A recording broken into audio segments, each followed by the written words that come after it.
here we go. We're going to take 2 on Yoga Beyond Belief. Now we're back in a meeting where I'm the host. We have breakout rooms, we can record, we can do all of the things. We're still missing a couple people. Let me see if are they in the waiting room? Katie's coming in. All right, is this everybody? I feel like we're still missing somebody. You're missing Flo. Okay, there she is. Okay, cool.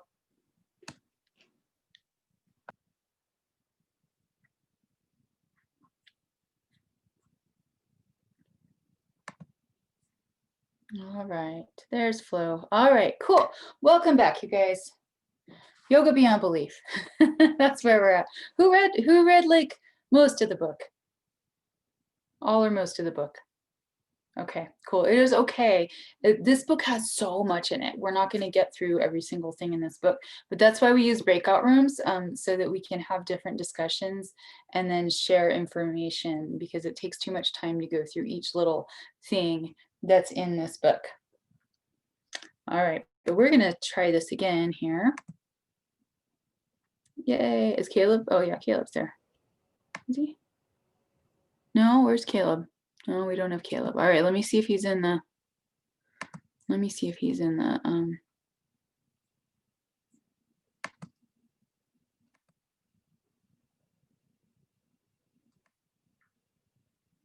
nobody in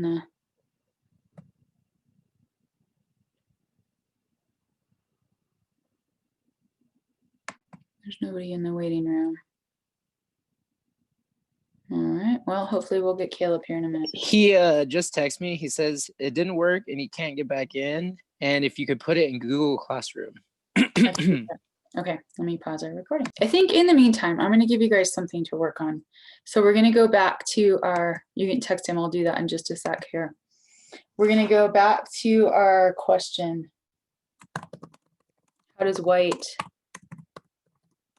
view yogic tradition, and how do his experiences shape his perspective? Okay. All right, so I'm gonna have you guys start thinking about that at least. He really makes that clear throughout the whole book, that that he's traveled all over the world. He's talked to all kinds of people, experts in like different ends of yoga. And his conclusion seems to just be that you need balance. You need physical and mental. You need, you know, just all kinds of different aspects to focus on to really like strict and more loosely based. You just need to really keep everything balanced, and also growing with the way of the world. Like yoga was established how many years ago, and obviously times are different now than they were then, and we need to kind of move with the times and not stay just like rooted in traditions that might not apply as much now. Yeah, really good answer. All right, who else? Kate or Max? Okay. Yeah, definitely agree. We talked about the same thing, about how it's kind of like within all of his experience and everyone he's met, he like understands and lays out like the principles of yoga and how important it is to like respect history. But as well as those guidelines are also like should be drawn to your practice, your intention, follow your body, listen to yourself, you know, as important as those things are, you know, it's all about you and how you are with your practice. And it was a really cool book, honestly, how he peppered in so many little stories, little tales, fiction or not. Like, I thought it was really cool. Sorry, I'm drawing a super blank right now. I raised my hand too soon. Come back to me. Okay, we can come back if you remember. All right, let's see, Katie, you had your hand up. Yeah, we talked about similar things, just about how comprehensive he was with his experiences with all of these different branches. but then how he also used his personal experience to adapt his own practice and go with what works for his body. So I actually marked a few quotes because I love quotes. So I think the big summary of his feelings on the past and the present is, as a leader of yoga's modern development, Ganga has always been nourished rather than bound by the past.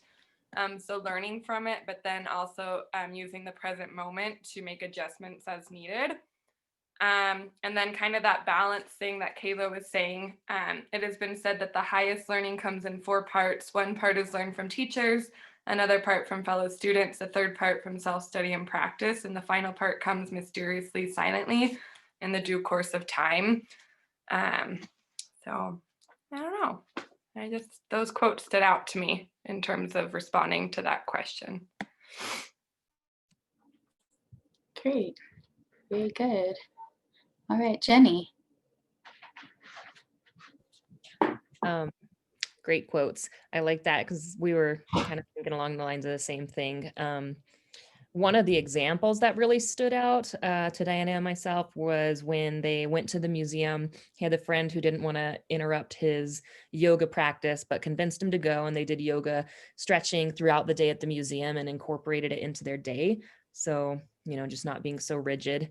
And then myself, like when I thought of his view on tradition, the way it works out in my brain is it's more like an outline when you're writing a paper, right? So you've got your basic bulletin points, but then you want to go and fill it in with research and experiences. So you can't be super, super rigid, like a lot of the older yogi practitioners that would just be super set in their ways. Because then you become, instead of stiff in body, you're like stiff in mind. So that nice balance is good. Yeah, really good insights. Who else do we have? Tori? So a lot of what Krish and I talked about has already been said. The key things the biggest takeaway that we had was that yoga is what you need it to be when you need it to be. And that just because you practice a certain way in the past isn't the practice that you need now, citing the example of how he practiced before his injury and then how he practiced after his injury.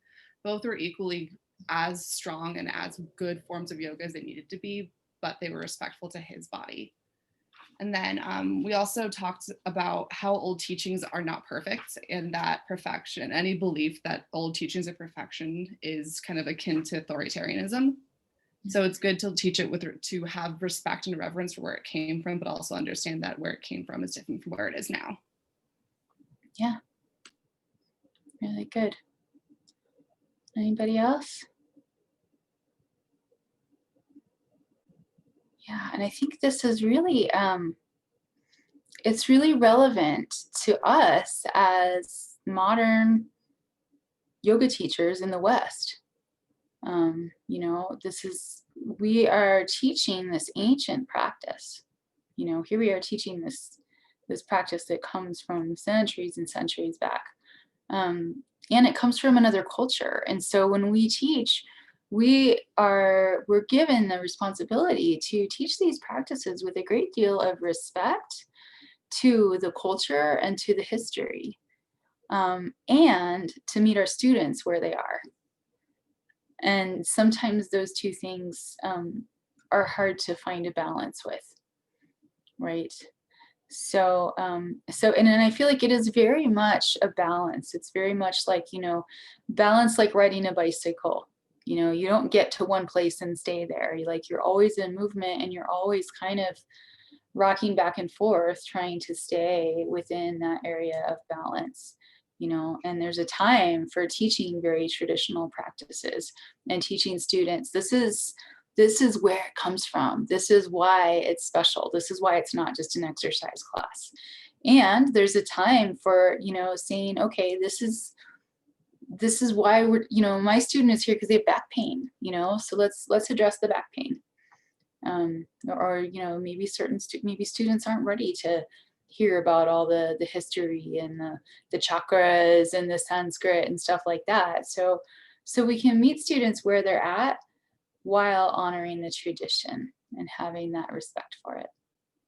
So those are some ideas that I have from the book. Ganga White is interesting because he has a really diverse background. He studied in a school of yoga that is very traditional and very restrictive. So I know I know a lot of people who've actually studied in that tradition. So it's the Shivananda school, and it's a worldwide school. So I know people who've stayed in ashrams and done their 200-hour programs, done their 500-hour programs, and like what I've even heard people call it like the prison / ashram. I mean, I think that's probably an exaggeration, but it's very, very restrictive. Like they only serve 2 meals a day. You're only allowed to eat certain things. The asana practice is like a set sequence and it's the same every time, and it doesn't necessarily flow. And you can change the intensity level of the poses that you're doing, but you don't change the poses or the order of the poses. So it's a very different, yeah, Caleb? What was the name of it again? Shiva, what? Shivananda, the Shivananda. Shivananda school. I'm pretty sure that's where he, if you look, I think it's in the back of the book. Yeah, he's with, and he was like a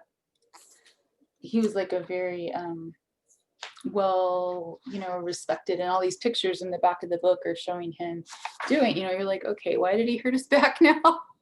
Right. So yeah, and he was like a star student in the school that he was in, and then he became very disillusioned with it because he got hurt and he started to see some of the challenges, some of the limitations of that type of practice that's very strict, and you get up at a certain time and you do certain things. So I'm not knocking that tradition in any way, shape, or form. I don't mean to disrespect it, but just to say that that's a path that's very structured, very, very structured. I studied at the Shambhava School of Yoga, which is also a really traditional school. And if you guys ever go there, it's about 2.5 hours away. It's where we used to do a retreat there for teacher training. It's closed right now because of the pandemic. But if they do open, you'll have the opportunity to visit Shoshone. And it's just about a 2.5-hour drive up Highway 119 west of Boulder. You could get, a little taste of what's that kind of traditional school like. And they start things very early in the morning, and they have a lot of rituals and routines that they do at the same time every day. And that kind of practice can give a lot of structure and routine, and sometimes that can be really awesome and really helpful, and sometimes it can be really restrictive, and in its worst case can be really harmful. So just like we talked about an Ayurveda, it's like, there's a time and a season for different things. And it depends on your constitution. So for someone who needs a lot of structure, who lacks structure, where that structure is really beneficial, that can be super helpful. Whereas someone who's already maybe very rigid needs something a little more fluid or a little more open. I don't think the Shambhava School of Yoga is as intensely structured as the Shambhava School of Yoga. They eat 3 meals a day. You're allowed to eat in between meals. They're all vegetarian, but there's a lot of flexibility in what you're able to eat and how much you're able to eat. And yeah, when I did my teacher training, it was back in 2005, but I was there for a month and I lived up there for that time period. I didn't leave. And my days were very structured, and I got up at 5 every day and I went to temple and did meditation first thing. So I've had kind of a taste of something similar. The asana practice in that school is a lot more flexible. It's not the same asanas every single time. There's some diversity, and they've really, while their rituals are very traditional, their asana practice has evolved a lot, and they work with, physical therapists and things like that to create asanas that serve the bodies of, people in Colorado and, the 2000s. So yeah, there's lots of different schools. There's lots of different ways. It's a very, very diverse and big world. But I think Ganga White is coming from his perspective. That's informed a lot of his his perspective in writing his book. And then he went on to discover his own practice outside of this highly structured environment. So I think most of the book really is about his path to like really embracing and discovering his own practice. So with that, let's talk about, so we'll go back to some of his ideas about how to make your practice your own and how to discover and explore your practice. But for now, we're going to divert to the branches of yoga. So in true yoga, we talked about the 8 limbs of yoga. Who can tell me what the 8 limbs of yoga are? Let's review.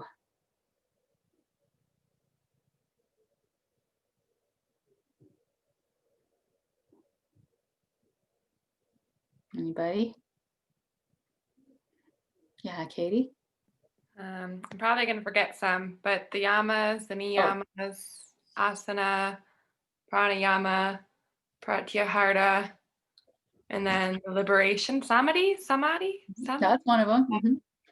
Liberation, and then the focused attention, dharana. Did I already say that? I don't know. I don't know if that was That's right. You got it. Dharana, Okay. And then dhyana, meditation, and samadhi is liberation, essentially. So that's correct. And then what I'm looking for is kind of like conceptually, what are the 8 limbs of yoga? Like, where are they from? What are they like? Like if somebody said, hey, what is that concept? What are the 8 limbs of yoga? What does that mean, 8 limbs of yoga? If one of your students asked you that, what would you tell them? I've heard about this 8 limbs of yoga. What is it? It's a path, yeah. It's a pathway to peace. Yeah, where does it come from, the 8 limbs of yoga?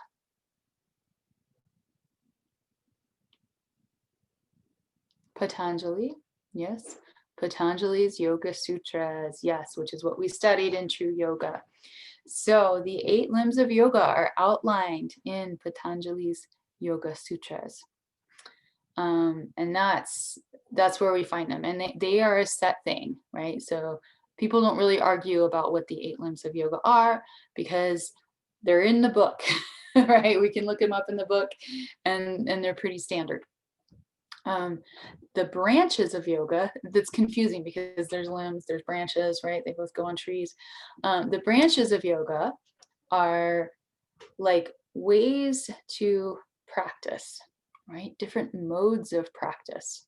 And not everybody agrees about what the branches of yoga are, how many branches of yoga there are. Sometimes people have different opinions. Some people think there's 4, some people say 6, some people say 8. But for our purposes today, we'll work with the 4/6 that Ganga White has outlined in the book. Yeah, so let's start with, let me see if I can pull up a whiteboard here. Can I do whiteboard? Oh, actually here, let's do this. Let's share this guy. All right. So these start on page 16 in the book if you'd like to reference. But we'll start with Hatha Yoga. Now, if you remember from our Sanskrita or Sanskrit workshop, there's no TH sound in Sanskrit. So even though we tend to say Hatha Yoga, we might more correctly pronounce it as Hatha Yoga. Physical yoga or the yoga of postures. All right, so we practice quite a bit of that in teacher training, right? But here's my question for you then. What types of yoga are Hatha Yoga? Is Vinyasa Yoga Hatha Yoga? Yes. Is Yin Yoga Hatha Yoga? Yes. Is Hot Yoga Hatha Yoga? Yes. So just to make it a little more confusing, usually if you look at a yoga studio schedule and you see the word Hatha Yoga on it, what are you going to assume?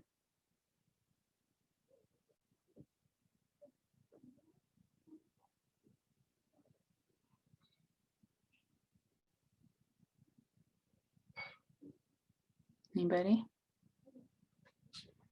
What do you think if you see Hatha Yoga on a yoga studio schedule? That it's active, there's movement, there's poses. That it's what? Active? Active, there's poses.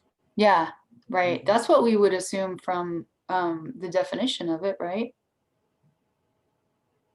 Anybody else have any assumptions? These are kind of like, there's kind of a cultural assumption around it. Maybe you guys haven't seen this on a studio schedule. I would normally assume that it would be like a more gentle class, a slower class, or that we would hold the postures longer. But none of that is necessarily implied in the word itself. Like I said, that's just kind of a weird cultural adaptation. And I don't really know why. That's just kind of the way it is. But Hatha Yoga, we're all pretty familiar with that. That's what you do every Saturday in Posture Clinic is you practice Hatha Yoga and you learn to teach Hatha Yoga.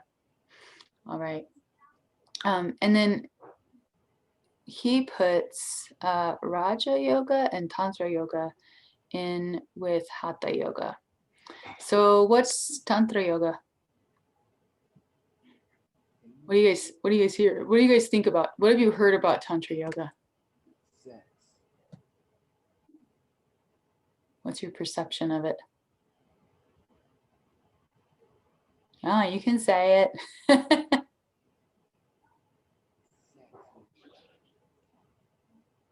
Sex. Yeah, it has something to do with sex, right? Tantra yoga is real sexy yoga, right? So again, that's one of those cultural, it's a kind of a cultural thing that we've added to it. In the whole practice of Tantra and the traditional practice of Tantra, it says the yoga of ritual in here, and I would say that's accurate-ish. Tantra yoga has to do, it is a more modern form of yoga. And by modern, I mean like maybe it's 1,000 years old instead of 5,000 years old.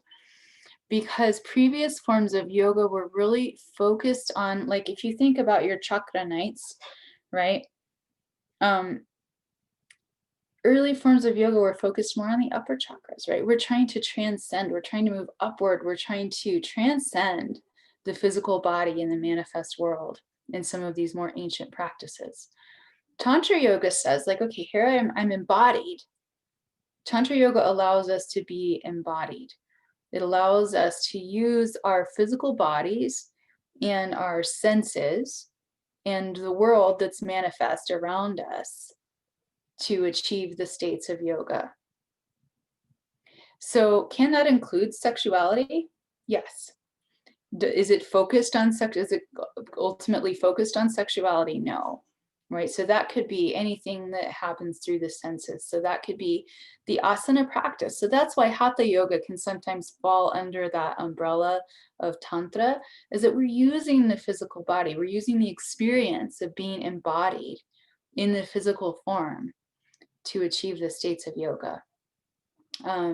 Rather than in early days, the asana practice was really just there to keep the body supple enough to sit in meditation, right? We're just, having the hips open, the core strong enough to keep the spine long so that we can sit better in meditation.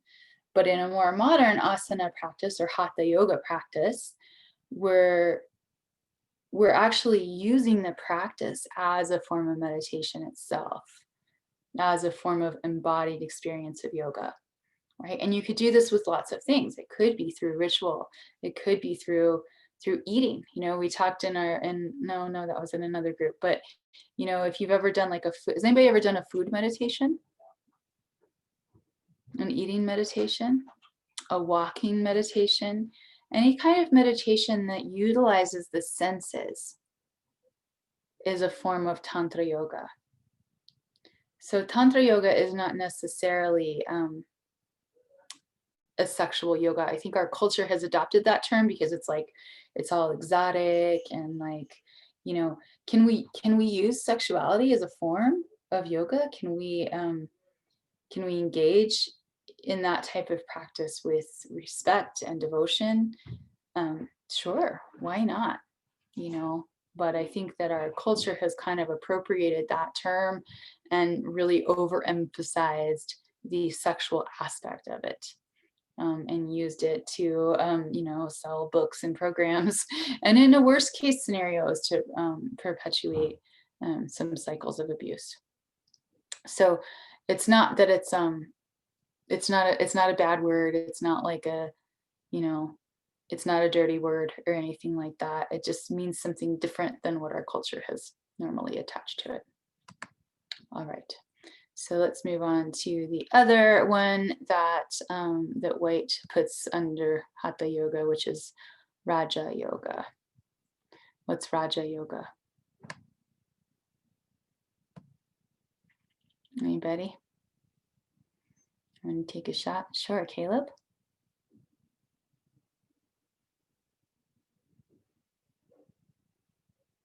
Did you raise your hand? Oh, there you are. Okay. It translates to like royal yoga. It was yoga that was like taught to like a certain bloodline, I think. Was that right? It could be, yeah. I mean, it was definitely only available to a certain caste at one point in time. Yeah. But really what it generally refers to is the yoga of Patanjali, right? The 8-limbed path would be considered Raja Yoga. Okay. And That's it. the way that I learned it in my training is that Raja Yoga actually incorporates all of these things. So you have all of these paths really present in Raja Yoga, because Raja Yoga it's all of the things. It's not just Hatha Yoga. It's not just Bhakti Yoga. It's not just, there's a heavy focus on meditation in Raja Yoga. So it has a lot to do with yama, control of the mind.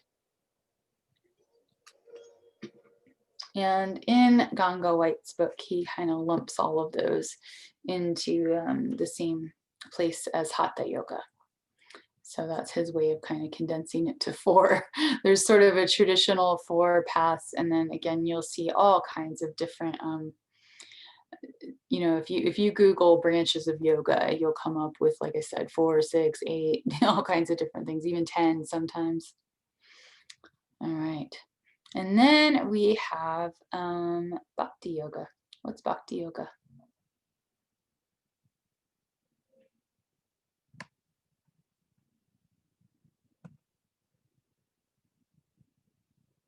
Anybody know? The yoga of devotion. The yoga of devotion. Yeah. So what does that mean? Sorry, we've been writing a lot of things in the chat box also. Oh, I'm not seeing. You guys are. Oh, you have. Ah, there we are. Sorry, guys. When I'm sharing screen, it doesn't pop the chats up for me. Okay. Royal. Yes. Yes, good points, you guys. Sorry I missed all your chat box things. Reading sacred texts, yes, that can be a practice of bhakti. Chanting mantras, when we did our chanting workshop, we were practicing bhakti yoga. There is a practice called darshan, where you look at a sacred object. Typically it's a murti or a statue of a deity. And not focus. Again, it's like a meditation with the visual focus, but with the idea of devotion to something greater than yourself, to a higher power.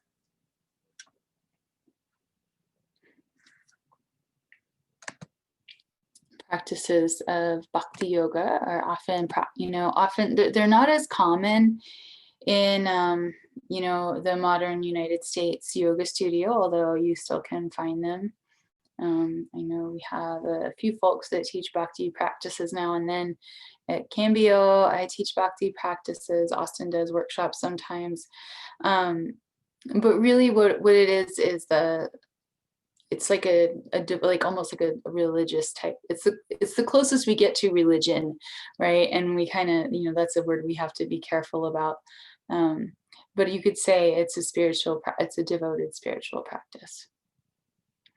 This is where the concept of appropriation gets a little bit slippery, because You know, I saw someone, we had a woman of Indian descent who had grown up in a bhakti spiritual household. She posted an advertisement for, it was a, you guys know the deity Ganesha. He's the elephant-headed deity. There's a big picture of him in the big studio, big tapestry in the big studio at Cambio. And someone was selling a toilet seat cover with Ganesha on it.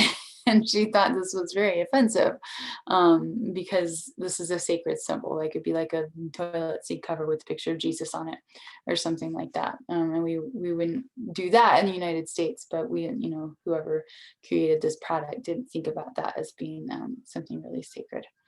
And so that's something to keep in mind if bhakti is part of your practice, just to be respectful of the symbols that you use. I know we probably talked about this when we did chanting, but you know, the symbolism of the mala is, you know, the mala is a spiritual tool using for meditation or spirituality, and there's kind of a trend of people just wearing the mala as like a piece of jewelry. And some people who come from bhakti tradition, who are raised in bhakti tradition, find that offensive. And so it's considered more respectful to wear it either underneath your clothing, where it can provide you with more protection and can also be protected from outside influences, or to keep it like in a little bag or bowl in your meditation space. All right. See if I can find I don't know where our chat box went. There it is. I'm trying to keep the chat box open here. Not cool to do with any, no, right? The toilet seat cover? No, definitely not the toilet seat cover. T-shirts and things like that, you know, that's maybe questionable, but toilet seat cover for sure, no. It's also considered disrespectful in a lot of Hindu traditions to display any sacred symbol below the waist. And, you know, some of these things are controversial, and there's reasons why people believe that it is or is not okay.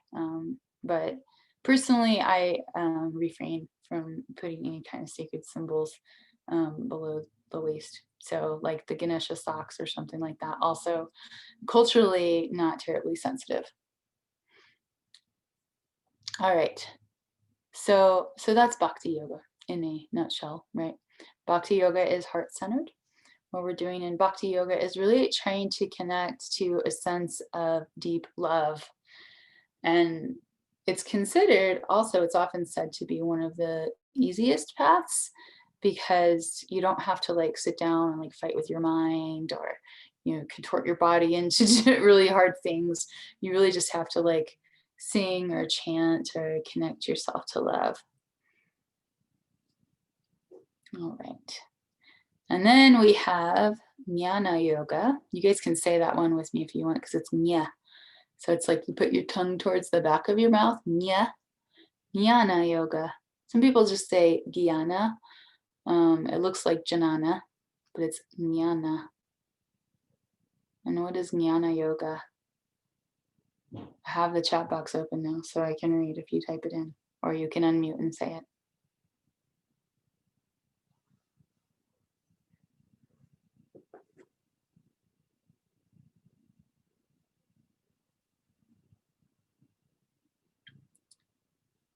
My hint is we're doing it right now. Continually studying, open to learn, study of oneself and everything in life. Yeah. So also the study of sacred texts can be considered a form of Jnana Yoga. If you really wanted to break it down, if you were reading stories about deities and sacred beings, then you might be practicing Bhakti Yoga. If you're reading the Yoga Sutras of Patanjali, then you might be doing Jnana Yoga. But it really has to do with, it's like the yoga of the mind, right? It's the yoga of using our brain. So we can use all of our tools that we're given, right? We come into this life, we get a body, we get a brain, we get senses, and we can use different things. We can use different paths to achieve the states of yoga. So the yoga of knowledge, yoga of wisdom, and this can be outward studying, learning. So really a teacher training program in itself is a form of jnana yoga. It can also be inward study, right? Do you remember from the 8 limbs svadhyaya, self-study?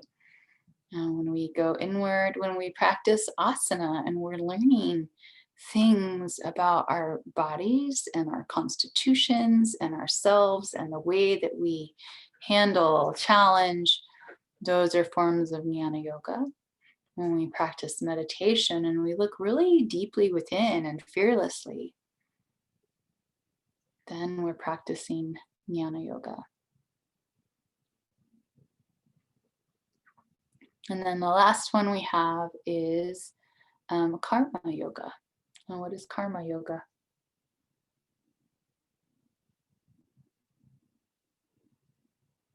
Yes, someone has their hand up there. Sorry, chat box. Caleb, chat box was in front of your face. Just like reaping what you sow, putting out good energy, receiving good energy, just kind of, good deeds or bad deeds. And then it kind of, the saying, what goes around comes around, you reap what you sow. I can't think of anything else, but something like that. Yeah, good answer for sure. Anybody else? Ideas of what karma yoga might be?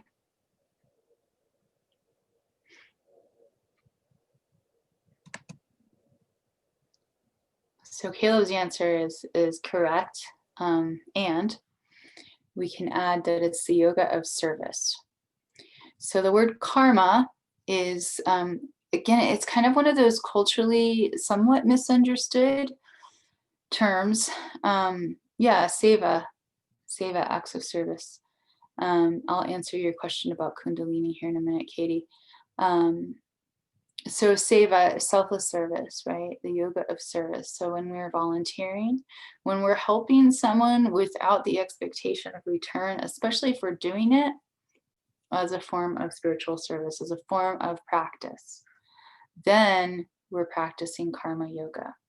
So the word karma really just means action. So just like every Sanskrit word kind of has like a depth to it, right? So things aren't necessarily just one thing, but really it just translates to action. And the concept of karma is you have to almost place yourself in a different paradigm. When we talk about karma in Western culture, it can be kind of easy to think, okay, well, if I do something bad, then something bad's going to happen to me. Or if I do something good, then something good's going to happen to me. And there is kind of that, like, yeah, what goes around comes around. Things are cyclical. But in yogic philosophy, karma is, but we also have a culture of sort of like crime and punishment, good and bad. It's very dualistic, right? You do something bad, you get punished. You do something good, you get rewarded. But in yogic philosophy, there's a little bit more non-dualism, and it doesn't mean that we don't know right action from wrong action. We definitely practice discernment between those things. But karma is not like if you did something bad in the past life, then something bad's going to happen to you in your current life. It's more like a neutral, like law of cause and effect, right? And so like, kind of like Caleb said, the energy that you put out there, it like ripples, it ripples. And then if it hits something, it's going to ripple back to you eventually. So karma has to do with that cause and effect, that law of cause and effect. But in the context of the branches of yoga, it really is just the yoga of action or the yoga of service. So when we do things to help, then we're practicing karma yoga. Yeah, Caleb, did you have something to add to that? Yeah, like you said, it's not necessarily good and bad, but who's to say something that might seem bad is actually a lesson to, in turn, in the future, be for good, Right. So yeah, our mindset of punishment and crime and whatever, like you said, is, it's like how do you, like I said, yeah.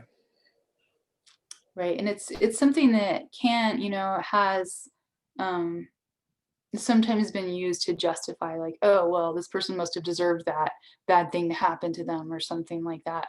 And that's not really how it works. That's not really how it shakes out in yogic philosophy. It's more like, let's be mindful with what kind of energy we put out, how we use our resources, and to try to do good works, right? So yoga of service is important in yogic philosophy, and you know, to do something good for others just because, right? Not because you're going to get reward, not because you're going to get paid, not because you're going to, somebody's going to think you're really great, or because you're going to get a thank you note or that kind of good feeling, but just to do to help someone else. I think of,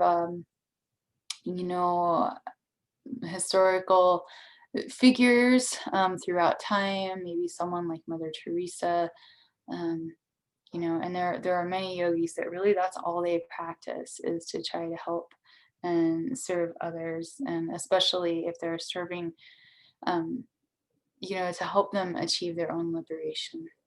It can be a very powerful form of karma yoga. So we have these kind of 6 forms compressed into 4 in Ganga White's thing, and I think it's on page 21. I really like this. This analogy. So he says, perhaps the metaphor of a sage will help. He likened the 4 yoga branches to the parts of a bird. Raja Yoga is the tail, steering, steadying, and guiding the bird with control under Rajas, Hatha, and Tantra. Karma Yoga is the yoga of action. It is the wings propelling the bird onward. Bhakti is the heart, guiding with love and compassion, and Jnana is the head, piloting the bird toward the light with perception and vision. Which part can we deny and still fly? So I like that analogy. And then Kundalini is, some people list Kundalini as a branch of yoga.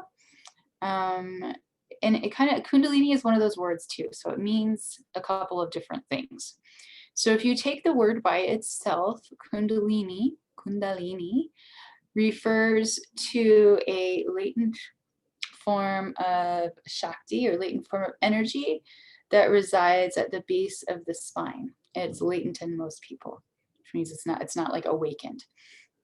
And it's usually described as like an energy that's coiled up like a snake.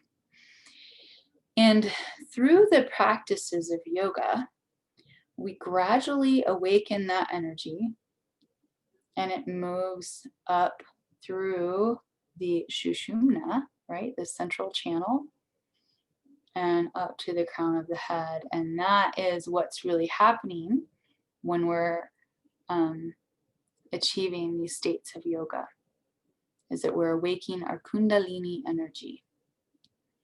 And it's rising up through what corresponds to the spinal column. Now, with that said, there is a style of yoga or school of yoga called Kundalini Yoga, which comes from the Sikh tradition. And they use that name, Kundalini. Are they working with Kundalini energy? Yes, absolutely. Are other forms of yoga working with Kundalini energy? Yes, that as well. So it's kind of one of those terms like Ashtanga, right? We talked about that in True Yoga. Ashtanga means 8 limbs. The 8 limbs of yoga come from the Yoga Sutras of Patanjali. But there is a style of yoga called Ashtanga Yoga, from which Vinyasa Yoga is derived. So it can mean more than one thing. And some people put Kundalini as the type of practice in the branches of yoga. Some people use all kinds of Nada Yoga, the yoga of sound. So like I said, if you Google branches of yoga, you'll come up with all different things. I'm just going to stick with what's in our book for today. And I don't know whether, I don't argue with people about what's a branch of yoga and what's not a branch of yoga. There are lots of different modes of practice. There are lots of different paths. And I'm certainly not here to say that one is better than the other. They're just things for you to explore if they interest you and experience, and you can make your own decisions about that. I know that there's not enough time in the universe for us to do all of them. I know that much. Okay, cool. So questions about the branches of yoga, as they're outlined in this book. Questions or comments?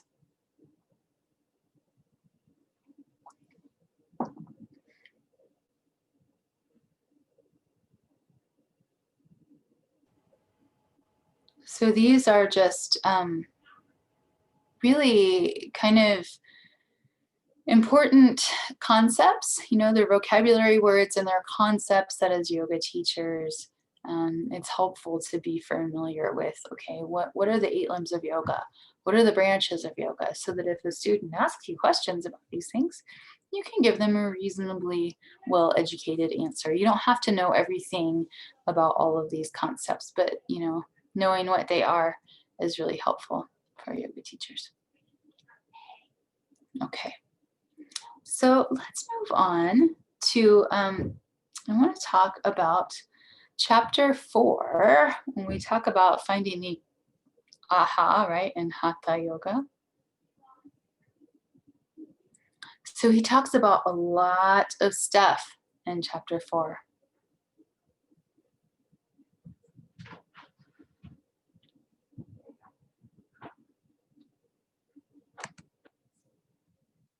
So we're going to break into rooms here.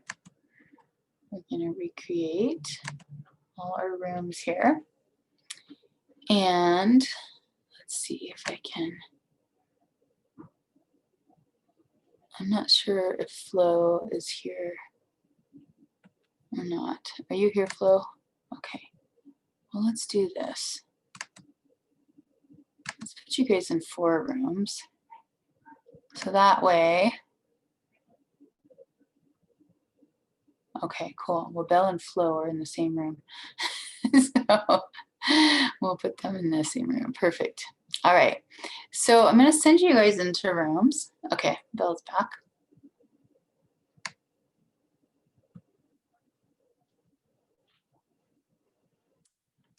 And each of you guys are going to have a different question.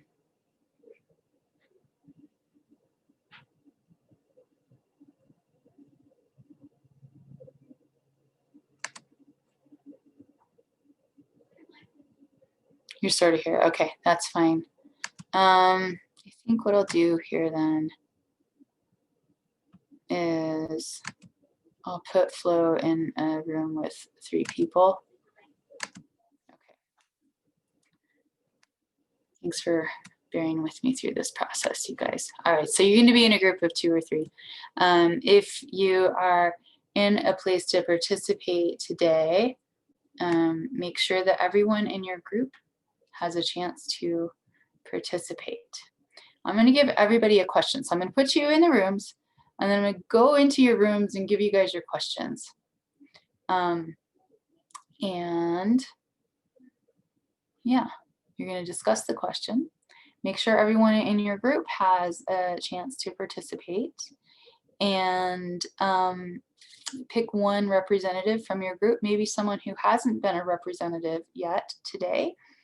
And when we come back, you're going to talk about, like, what were your thoughts on the question? Again, there are no right or wrong answers. This is really just for you to work with this information. And what we're really trying to do is apply it to your own practice and think about how it might apply to your practice as a teacher.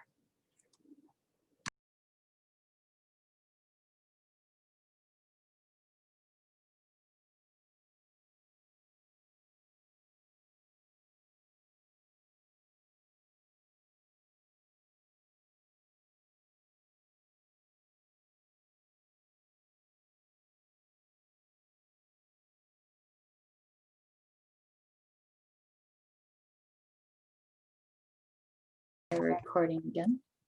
It was cute when you were talking about finding love and she like came up onto your shoulder and like rubbed He your was cheek. like, And then he was I was like, devotion and love, and she's like this. Let me demonstrate that for you.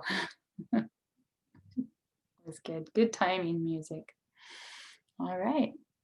So what group would like to go? Tell us, and make sure you tell us say your question, because other folks don't know what your question was.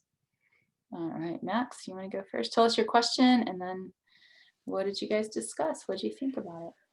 Alrighty, the questions were, why is tension your friend? Why is tension your friend? Does this change your view of tension? And so we kind of discussed that tension is like there to protect us from overwork and keep us in tune with our balance. It's kind of like a wake-up call for your body. And the spring tension helps your body to maintain and keep positive repetition possible. I feel like we always look at tension like it's a bad thing, like, oh my God, the spot is so tight, I need to fix that, versus like balance it in a different direction. And so that actually did absolutely change my idea of tension, because I always looked at it like a bad thing, you know? It never seemed like tension was something you want ever, you know? So yeah, I would definitely say it changed my view of it. And it's just a necessary thing to keep in balance for just your own personal health and your practice. Yeah, very cool. Anybody else want to add on that? All right, if we didn't have tension, we'd just be like, right? We wouldn't have anything keeping us moving or keeping us up. You know, it's like the word stress, I think, too. You know, we think stress, we associate stress as this negative thing, like, oh, I have all this stress. And but there's like a healthy amount of stress, right? If we didn't have any stress, we wouldn't grow. No stress would be so cool, though. Well, that's exactly what Jenny said too, though. Jenny was like, if we didn't have any tension, we would just like fall apart. Yeah. I was like, yep, Right? yep, exactly. Right. Okay. Next group. Diana, were you raising your hand to go? You guys ready? Sure. So we had, what does Ganga White mean by asanas are tools, not goals? And one sentence that really stuck out and we really talked about a lot was asanas are tools. Their purpose is to serve our body, our mind, and our spirit. And it was really interesting because it was Tori, Corey, and me. And Tori and I were saying I was saying, I'll speak for myself, but Tori mentioned it as well, that I tend to have a goal in mind, like, okay, I want to be able to do whatever with my asana practice. And I want to bring it more inside, like, okay, how am I feeling? Where is my body on the inside, as opposed to just focusing on the outside? And it was really interesting because Corey said that the asanas help her. She thinks a lot about the inside, but the asanas help her the other way. It gives her more structure to put her, for her practice. So I thought that was fascinating, how it can really be a tool for different needs, depending on people. So I thought that was really, really neat. And then another thing that we talked about was goals are the finish line of a race, while yoga is an ongoing process throughout life. So having too hard and fast of goals, once you get there, then you might stop. You don't want to stop. You want yoga to be a lifelong practice. So just softening that and realizing that and taking it inside as well as outside. Yeah. Pretty cool.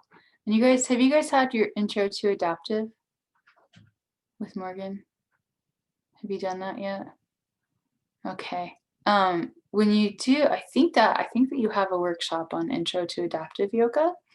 When it talks and what that deals with is like, how do you do a pose when you don't have all of it's not the same as beginners. No, I don't know. I'm wanting to say that it's in this training. Here, I can look it up. I've got it all written down. It's okay. The point of it is that, like, what you do in adaptive yoga is you work energetically with the postures, right? So maybe, a handstand, an fully upside down handstand, you know, if you live in a wheelchair, an upside down handstand might not be ever like something that a goal that you're ever going to reach. But can you create a position and an energetic movement that creates the same qualities as a handstand? Right? So yeah, you have it November 1st. Okay, so look forward. Think about when you do adaptive, remember this quote, the asanas are tools and not goals. Right? I think of this a lot when I work with seniors or people with limited mobility in any way, or even myself at times in my life or in my practice when I have been injured or had limited mobility, or even just on those days when you're like, I'm tired, but I'm still showing up to practice. But maybe I'm not going to do all the things. Prenatal, yes. How can we use asana as a tool, right? Is the goal to get into handstand? Or is the goal to, you know, develop upper body strength, create the benefits of inversion? Is the goal to challenge our mind by moving outside of our comfort zone and going upside down and shifting our perspective? So think about what the tool, like what's the reason for the posture, what the benefits of the posture are, energetically, physiologically, emotionally, mentally. And then see if you can recreate that through the pose rather than like, this is how you do, you know, just this is how you do it, right? So that's kind of my take on the asanas being tools and not goals. But there's also many ways to look at it. I'm not saying that I am the, no class November 1, huh? Okay. I don't know. We'll look at Google Calendar a little bit later, but if you do that adaptive class, I just thought of that as something that would apply to this concept. No matter, it applies to the asana practice in adaptive and all other forms, including vinyasa. All right, next group. Was it just me, or is there one more? Well, I can go. I muted. Oh. Is there one more?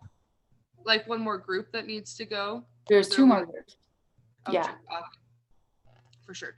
I didn't write the question down verbatim, but it was, what are the rhythms and seasons of yoga practice and how have they shifted in your life? And we pretty much narrowed it down to 3 different kind of types of seasons, intellectual, physical, and spiritual seasons. So you kind of have seasons of like how much intellectual knowledge you have about it, and then those can change as you're learning about different types of yoga, or looking at them from different perspectives and like building up your foundation. And then you have physical seasons as well, whether it be just with like the actual environment that you're in.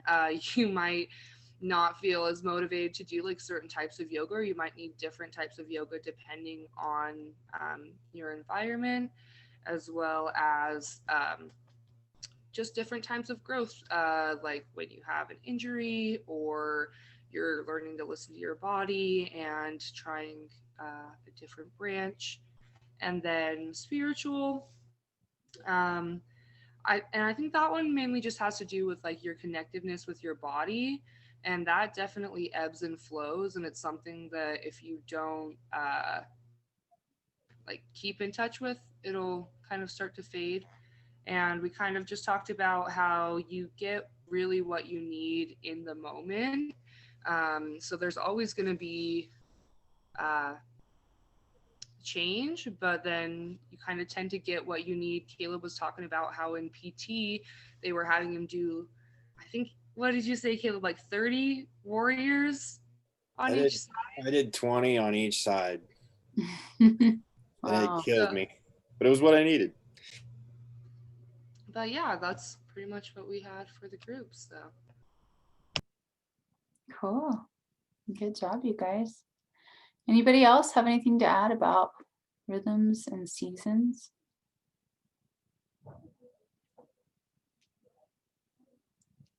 Yeah, it's just it's an evolving thing, you know, and the way that we practice, you know, when you're a beginner, the way you practice when you're a beginner, is different from the way you practice after you've been practicing for a while. The way that you practice, maybe when it's really hot out is different from the way you practice when it's cold out. And this really relates to Ayurveda, doesn't it? Right? So all of these things can shift with the seasons of the year and also the seasons of your own life, which are always changing. Okay, we got one more group. Group number 4. Hello. Speaking for group number 4. Yes, I was with Katie and Kayla. I can just barely hear you, Christian. I can try and speak louder. Okay. Okay. Use your yoga teacher voice. That's right. So I didn't write it down, but our question was, what is the interplay between strength and flexibility, I think. So I'm going to start with a quote that Katie found for us. It's on the bottom of page 49. Flexibility without strength leads to fragility. Strength without flexibility leads to rigidity. And our kind of big takeaway from that was that you need both. Well, then he talks about it too. He talks about how he was an athlete and everything, and then when he first got into yoga, he got really into the flexibility aspects of it and kind of let go of the strength aspect. And then over time, that would lead to injuries. And kind of expanding on that, we just kind of talked about how like one helps the other and they both build upon each other. So like as you add strength, you can add like structural stability to help get into poses and everything. But then if you can add flexibility, it can help improve your strength too. I don't know if I did a great job of explaining that, but that was the general gist. Thank you, team. Yeah. Right? We need both. Essentially. Anybody else have anything to add to that?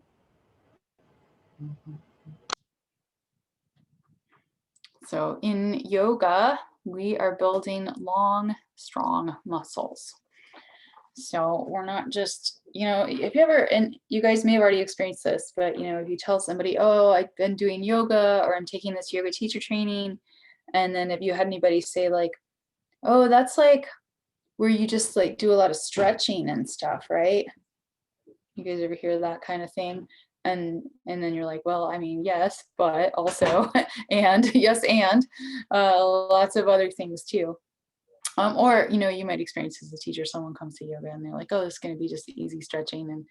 And yeah, right. You could hurt yourself if you're not flexible enough. You could also hurt yourself if you are too flexible and you're not engaging enough, probably even more common.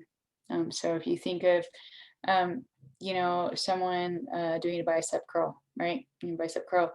And then, you see the biceps get bigger and bigger and bigger. And they kind of lose the ability to fully extend their elbow.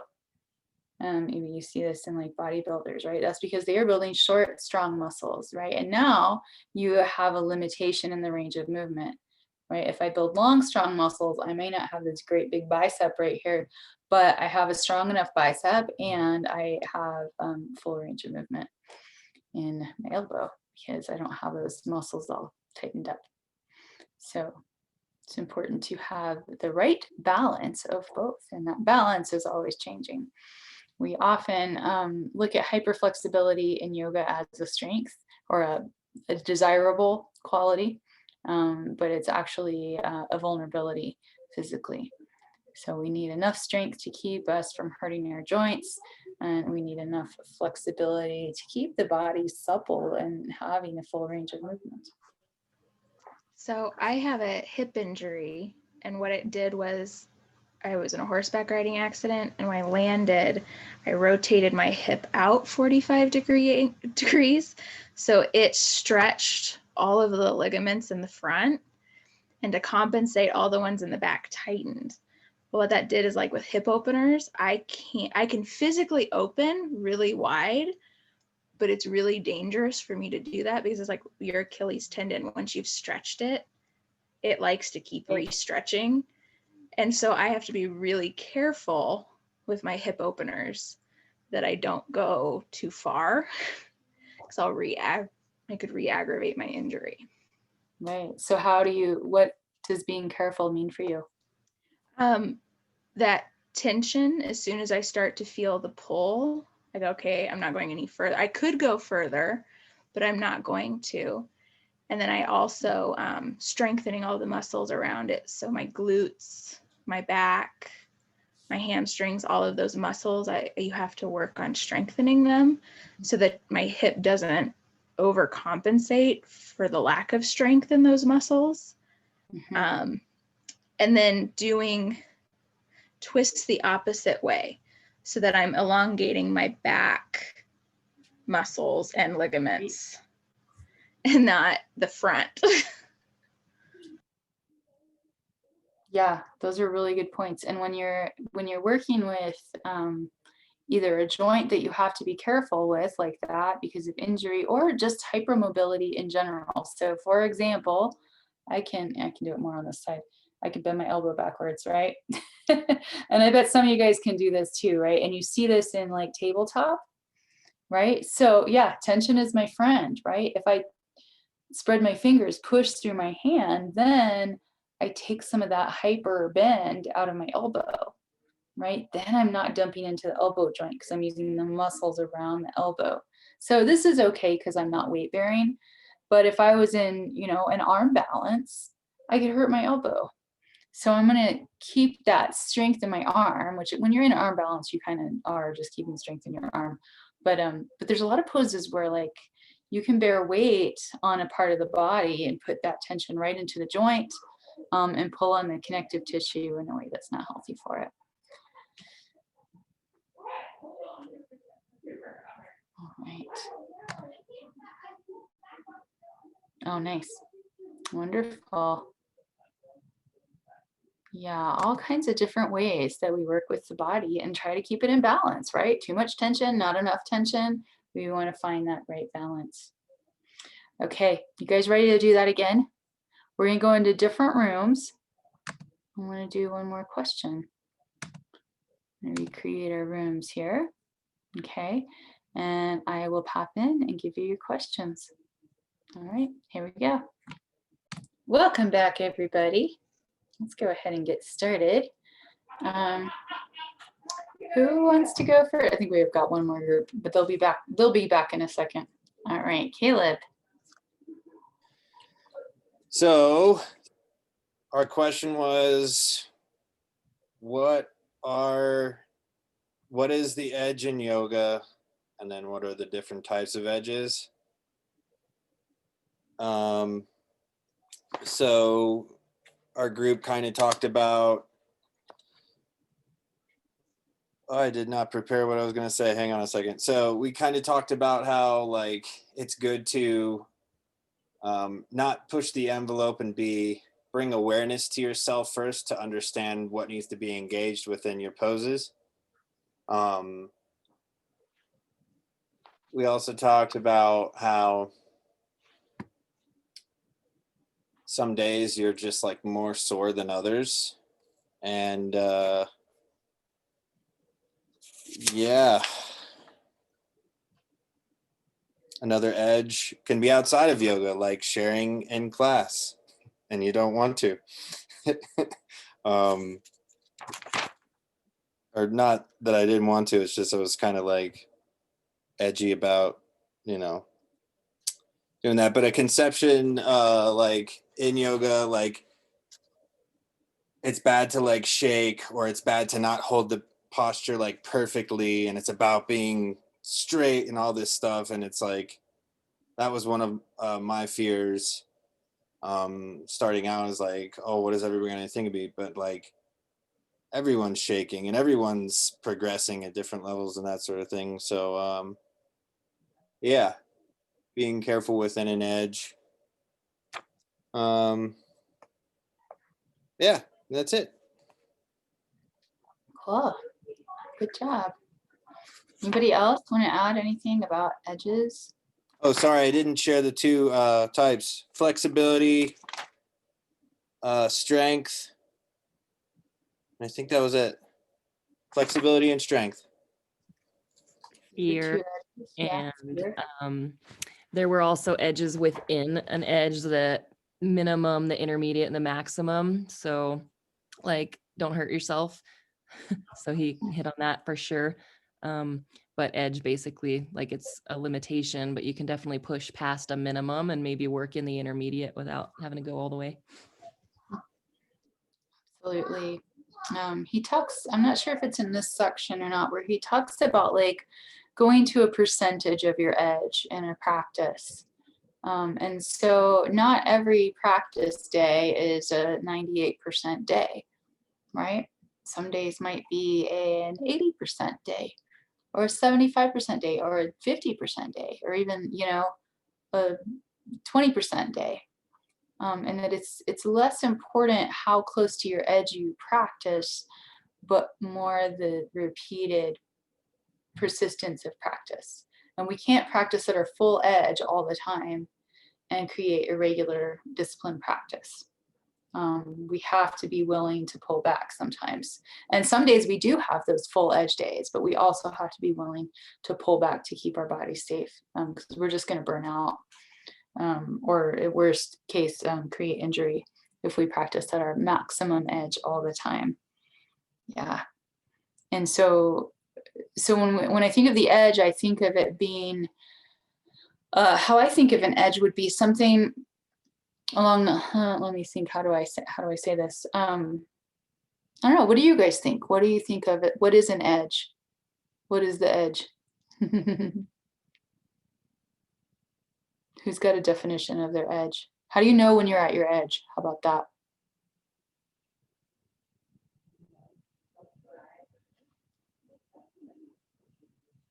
Sure, Katie? You feel the tension? Uh-huh. Yeah, I think kind of what Jenny was saying, but like you feel it in your body either as like pain or exhaustion, maybe. Mm-hmm. Yep. When you're at an edge of like endurance or strength, we have a pretty good gauge of that in yoga. Really important to yoga. What is it? How do we gauge? Yes, that's right. The breath. Yep. We can gauge when we're at our edge by using the breath. We start to lose the breath. This also happens in flexibility, right? If you're stretching and you're like, I get it, you know, you're gonna hold your breath. Any point where you feel like you either can't catch up with your own breath, right? Now you can work into that anaerobic state a little bit, right? We can do that in exercise, but we want to pull back and be able to catch our breath and get aerobic again. And then in flexibility, if you get to that point where you need to hold your breath because you're like, it hurts, that's when you know. So sometimes pain can be a good indicator, but pain can also be two things. One, pain can mean can mean that we've already gone too far. And sometimes pain is always present, right? If you have arthritis, for example, that pain is always present. So if you tell somebody with arthritis, don't do it if it hurts, that means they're not going to do anything, right? So they have to figure out where their edge is based on something other than pain, right? Or maybe it's a different type of pain that they can work with. And the other thing is sometimes we haven't trained our neurological system to recognize pain as something that can hurt us. So, you know, that the whole no pain, no gain thing, right? That sometimes people are like, no, I just do this. And I don't think about how it feels because no pain, no gain, right? And in yoga, we're training ourselves to really listen to our bodies in a better way. And a really big part of that is finding what our edge is. Okay, next group.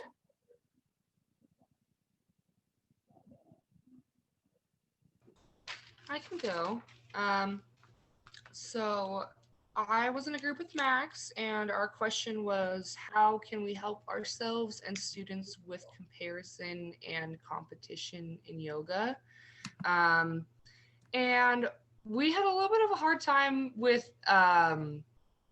finding like actual like real physical things that we could do in a yoga class to help with that. So we would love some feedback. But one thing that came up is my mom, her mantra has been for at least the last 10 years, comparison is the thief of joy. And that's something that helped her a lot with her body positivity, helped me a lot with my body positivity, and just in like a lot of aspects of my life. And we were thinking maybe having a mantra of the sort to like maybe begin and end the class with, to keep the focus on everyone's like inner growth. And then also having variations readily available and doing them with the class to make people feel safe to practice at their own comfort level. And reiterating that poses are going to look different in every body throughout the class, just to keep it in people's minds, because you might say it at the beginning, but then if you're in three-legged down dog and someone looks over and there's a ballerina, you know, like curving her whole body, they might forget that. Yeah, that's what we had. Oh yes, so the little phrase is comparison is the thief of joy. And I guess we also talked about maybe helping students with comparing themselves without bias, if they truly are looking around and comparing themselves to try and better their form and practice, and helping them focus on that rather than competing and like trying to force themselves because they're like looking over and trying to compete with like the person on the next mat over. Yeah. Anybody else have ideas about helping your students? Like when you're teaching class, how do you help your students to understand that that it's not about, you know, maybe if they have a competitive background, you know, in another discipline, how do you help them embrace the practice for their own body and exactly where they're at? Yeah, Christian. So I'm sorry, I don't know where my microphone is. So we, this is kind of similar to something we were discussing. So you could give them like, rather than comparing themselves to other people they see around them, you could give them like the next step of whatever pose they're trying to do, so that they have like their own thing to work on that's like a personal goal. So we were talking about it within like the idea of like adaptive yoga. So maybe not everyone can do the same pose, but how do you give them the same energy? Yeah, compete with themselves instead of other people. So they can still have growth, but it's not I compare myself to you, you compare yourself to me, because like Belle said, it takes away your joy. Yeah, I like that, you know, to notice, or Flo says reminders to notice within themselves. The growth in yoga and change in yoga is really gradual. So sometimes we don't really notice it, but if you think back to like your first yoga class or yoga class, you know, your practice a year ago, if you've been practicing regularly, you've probably seen a lot of change. But it takes that like mindfulness to remember, oh yeah, actually I have come a long way. Have made a lot of progress. And then I also think of going back to, you know, Ganga's White's quote that the asanas are tools and not goals. So that the point of the pose might not be to twist yourself into a pretzel or to go upside down, you know, all the way, or to lift the feet off the ground in an arm balance. You know, maybe the point of the pose is to strengthen the core, or to build upper body strength, or to work that edge of maybe getting out of your comfort zone, going into a little bit of that fear. So yeah. All right. So I've got so much more stuff I want to do with you guys. But oh wait, do we have another group? We have another Yes. group, don't we? Okay. Other group. Please go. So it was me, Flo, and Kayla. And ours was, have you experienced pain, injury, and healing in yoga? Have you ever been hurt by yoga, healed by yoga? Has yoga influenced your healing? So when we were talking about pain and injury, Kayla and Flobo said that they really hadn't experienced true pain, that maybe they'd pushed themselves a little bit too much and they're sore, but had never really experienced an injury from yoga. I just, with my injuries, sometimes push myself too much and it can flare those injuries. And I've kind of, again, I think when you're talking about comparing yourself to yourself and not others, that can also be dangerous, because I did yoga before my injury and I did yoga after. And it took me a really long time to not compare my own practice to before the injury and to do with what I am at that point. So I think that's like that double-edged sword of, it can help guide you, but you can also go too far with it. And then being healed by yoga, Flo has scoliosis. And so she said yoga has really helped her elongate her spine and move more freely and do that kind of a thing. Kayla said overall, just well-being and health has helped her with that. And then I really got into yoga for healing, to strengthen, because it was a good way of strengthening my muscles and elongating when I was doing it mindfully, without re-injuring myself. Cool. Good job. Good job, group 3. And we have one more group. All right, Katie. Okay. So our question was, can everybody do yoga? And our answer was yes. And since we've been on the quote theme, it says, among the legendary 840,000 postures, there is certainly something for everyone. So lots of variety and options for everyone to practice physically. But then we also talked about how the physical practice is only one of the 8 limbs of yoga. So there's all the other pieces that somebody can bring into their lives. And then we talked about how we can adapt the poses to meet the needs. We talked about meeting the needs of older students, of bigger bodied students. And then we were curious about how we can modify some of those poses, like the headstand, for example, to get the same energy sensations for somebody who is in a wheelchair. So just curiosity about those things. And then we also talked a little bit about the mental piece of the importance of helping students to develop awareness in their bodies, and also the confidence to pick what's right for their body, rather than doing what they think they should be looking like in class. All right, good job. Do you guys have anybody have anything to add to that, or any of our discussion questions?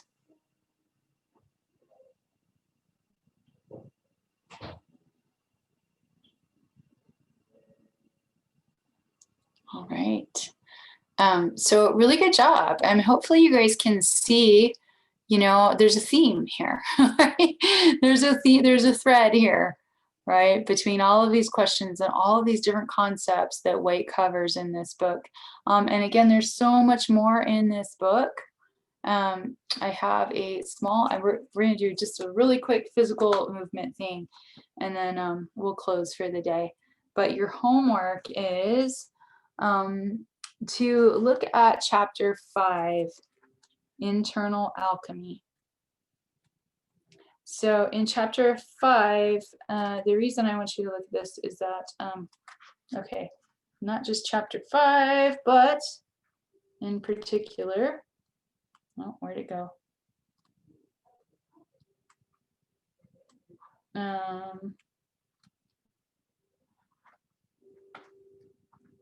So we'll do a little practice from that.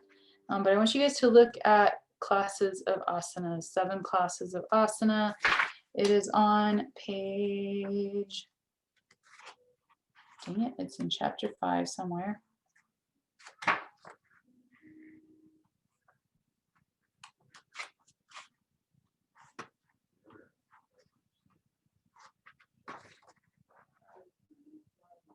isn't it? No, it's in Modes and Styles. Okay, it's in chapter 6, actually, on page 126. That's where it is. So this is your homework. Read this before you do another sequencing. Have you guys done a sequencing workshop yet with Laura? Okay, before you do sequencing with Laura, look on page 126 and read about 7 classes of asana. These are the elements of a balanced asana class. And learning about these will help you understand the why of why things are where they are in the yoga sequence that you are memorizing.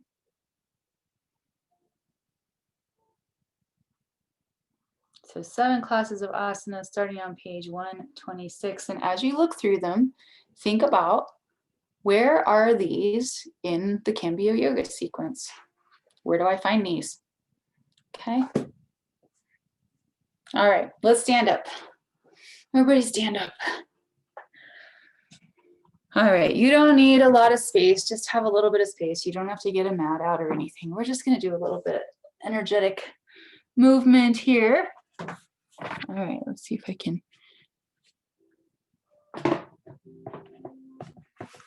do this without messing anything up. Okay. Now we're just gonna go ahead, stand up, shake it out a little bit, and find a mountain pose, find a Tadasana. You can have your feet together or apart, spread your toes really wide, ground down through your feet, reach up through the crown of your head and reach your fingertips down. Beautiful, just go nice and tall here, breathe. And feel as you stand in Tadasana, mountain pose. You can close your eyes if you like, sometimes that can help. Or just find a soft gaze and feel energy moving up and down your spine. So maybe you feel it all the way from the floor, through the soles of your feet, up through your legs, and then up through your spine to the crown of the head. And then back down all the way to the ground. So maybe the inhale draws that energy up. Maybe the exhale draws it down. These upward and downward lines of energy. All right, beautiful. Now I'm going to have you step your right foot forward and your left foot back for a warrior 1. Good warrior 1, if you've done postures not in sequence yet. Don't know if you have or not. In warrior 1, your back foot is down. I'll show you my feet here. So your back foot is down, angled out at about 45 degrees. Your front foot is forward as in warrior 2, and your hips are towards forward-ish. They don't have to be perfectly forward. But rather than the hips being open like in warrior 2, they're going to be closed and forward towards, if you were on a mat, towards the short edge of your mat. And you can let that hip roll open if you like to. Especially since we're not warm. Arms come up overhead. Alongside the ears, you can bring hands to heart center if that's not comfortable for your body. Take a couple of nice deep breaths here. You can close your eyes again if you like. And notice the movements in the body, even as you're in this still and static posture. Notice that there's still a lot of movement. Notice all the little sways. These are what Ganga White calls standing waves. And now we really are in that chapter 5, internal alchemy. Go ahead and switch out your feet, just so you feel nice and even on both sides. Warrior 1 here.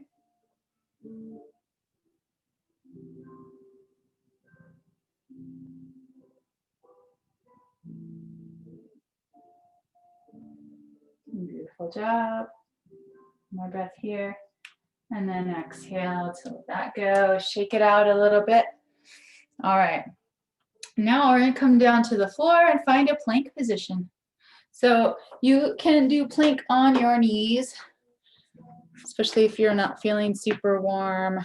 Remember, we're not necessarily working at our deepest edge here. Just gonna find a plank. You plank on your knees, that's fine.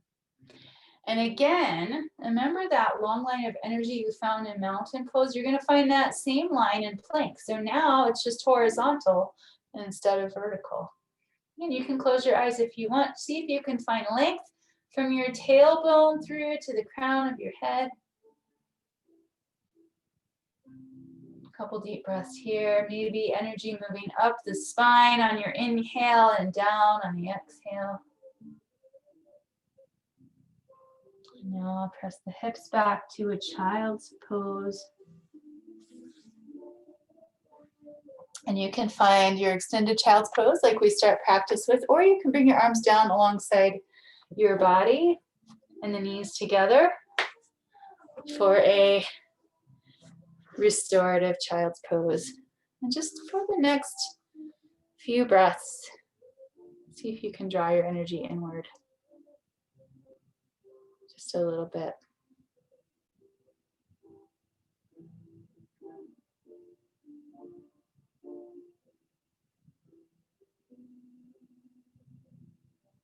And then as you're ready, go ahead and come back up to seated. Shake it out a little bit. Give yourself a big good morning stretch. Make your energy big for a moment.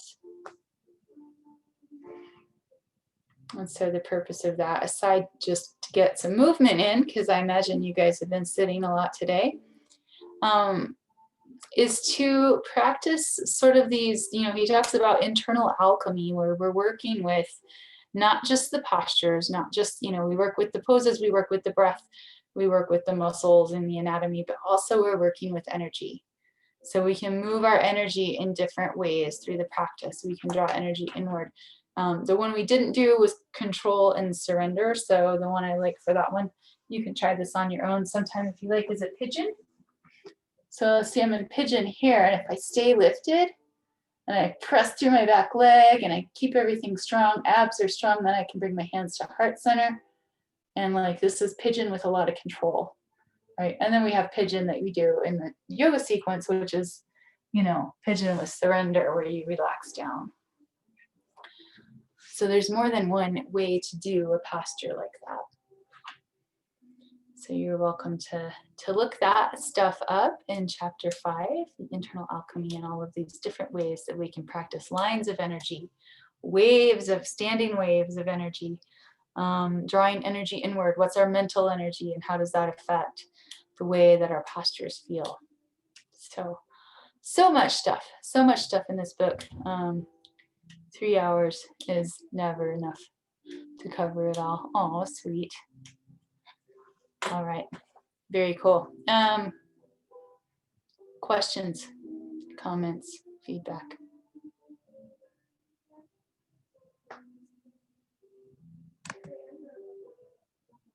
All right, yeah, really interesting book. Some people love it and some people don't, and it doesn't really matter. You can enjoy it. It's a good reference book. Like it's kind of one of those books that you could come back to, after you've been teaching for a while or after you've been practicing for another year or two, and you'll get something different out of it each time. We didn't really even get to the part on meditation. So lots of different stuff in it. So awesome, you guys. Thanks so much for being here. I'm going to go ahead and stop our recording.